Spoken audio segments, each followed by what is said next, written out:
Olá pessoal, vamos continuar nossa disciplina de eletromagnetismo. Mais uma vez está aqui para vocês as principais unidades do SI, algumas unidades secundárias que normalmente são importantes nesse curso que vocês estão e uma rápida revisão. Nós vimos em aulas anteriores que o experimento de Oersted percebeu que uma corrente elétrica produz um campo magnético ao seu redor. Ou seja, uma corrente elétrica ela funciona como um tipo de ímã.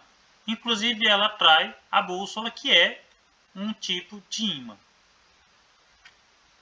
Hoje nós vamos ver alguns conceitos. O primeiro é imantação.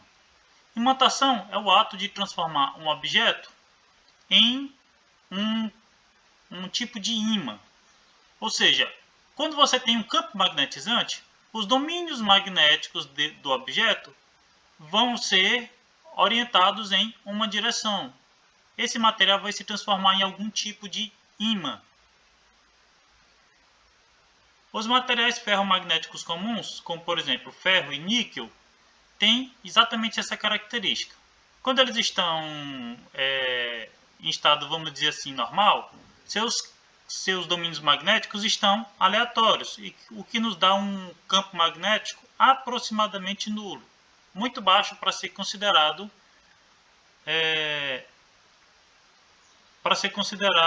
um ímã. Quando você os coloca na presença de um campo magnetizante, eles passam a se transformar em ímãs. Inclusive, podem atrair outros objetos ferromagnéticos. Por exemplo, se você encostar uma moeda de níquel em um ímã, você verá que essa moeda irá atrair outras moedas se o ímã for forte o suficiente. Quanto às características dos materiais, nós podemos chamar de magneticamente moles aqueles que perdem toda ou quase toda essa orientação magnética, uma vez que o campo magnetizante é retirado. Esse tipo de material ele é comum, por exemplo, em eletroímãs de guindastes. O guindaste que tem um eletroímã, normalmente você quer que ele só atrai objetos quando ele está ligado. Você quer que ele perca o magnetismo residual quando você desliga. Você quer que o magnetismo residual seja mínimo possível. Então você utiliza materiais magneticamente moles. Por outro lado, quando você vai construir um ímã artificial, você quer que, uma vez que você retire o campo magnético, ele seja mantido. Para isso você vai utilizar um ímã, um material magneticamente duro. Tipicamente, quando você adiciona impurezas ao ferro, construindo, por exemplo, o aço, que tem a presença de carbono, você passa a ter um material magneticamente duro. Quando você retira o campo magnético externo, pelo menos uma parte dos domínios magnéticos permanecerão orientados, ou seja, o material passa a virar um ímã permanente.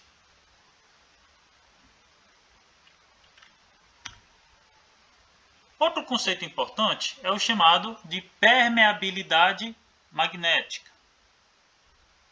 Alguns materiais são muito mais atrativos ao campo magnético do que outros.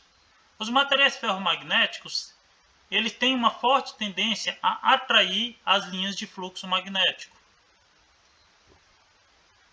Neste caso, quando eu tenho um material com alta permeabilidade magnética, a tendência é que o fluxo magnético prefira passar por esse material do que pelos seus arredores.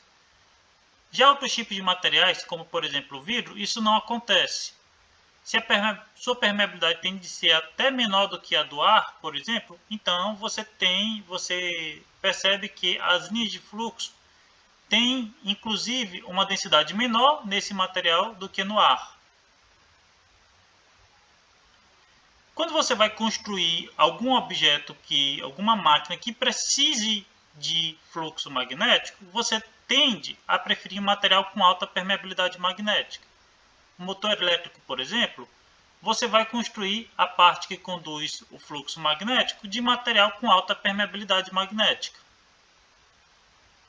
Esse é o motivo pelo qual, enquanto os motores a combustão muitas vezes são substituídos por alumínio para que eles sejam mais leves e, portanto, ajudem no consumo de combustível.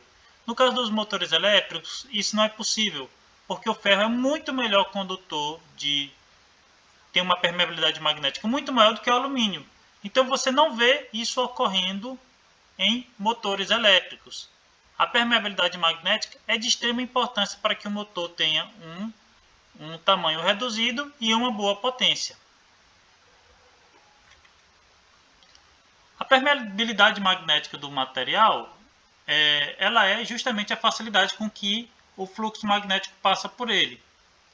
A referência é a do vácuo, que está mostrado aqui, 4π vezes 10 elevado a menos 7 Weber dividido por ampere vezes metro.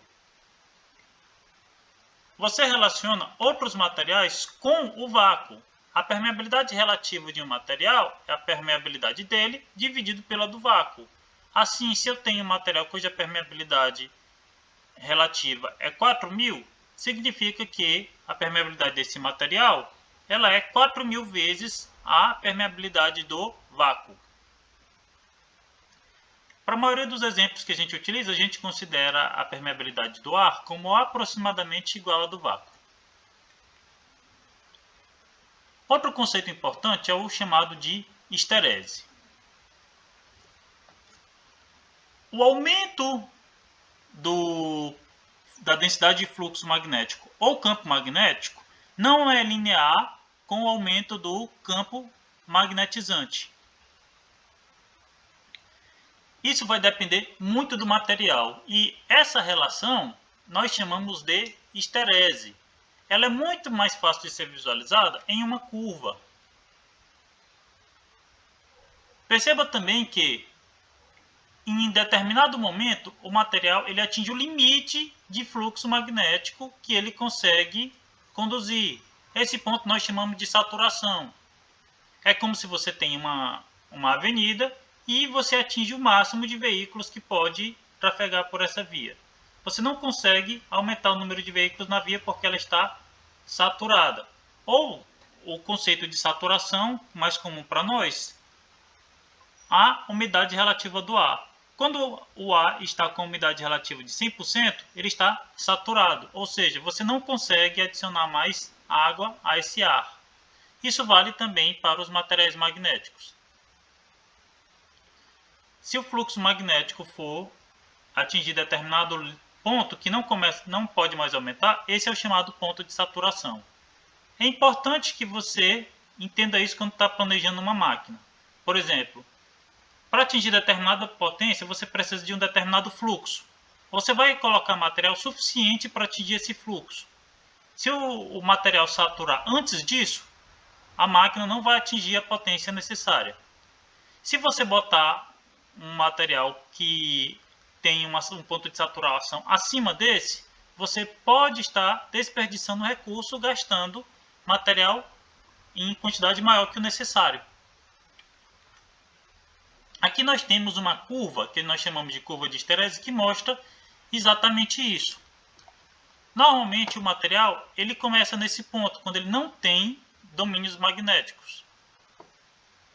A partir do momento em que você começa a aumentar o campo magnetizante, o material começa a se magnetizar.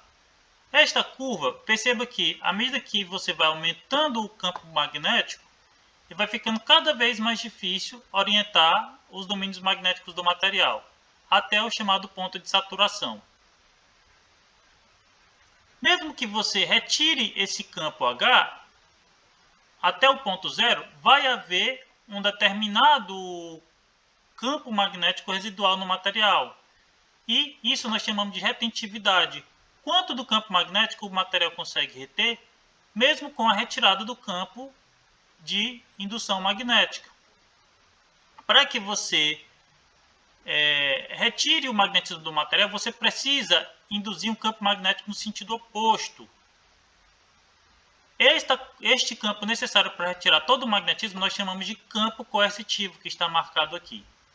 Se você continuar a produzir um campo magnético no sentido oposto, você vai atingir a saturação no outro sentido. Perceba que as curvas são simétricas. O B máximo é aproximadamente igual em módulo ao B máximo negativo. E as curvas retornam analogamente. Nós temos a retentividade no outro sentido e o campo coercitivo também no outro sentido.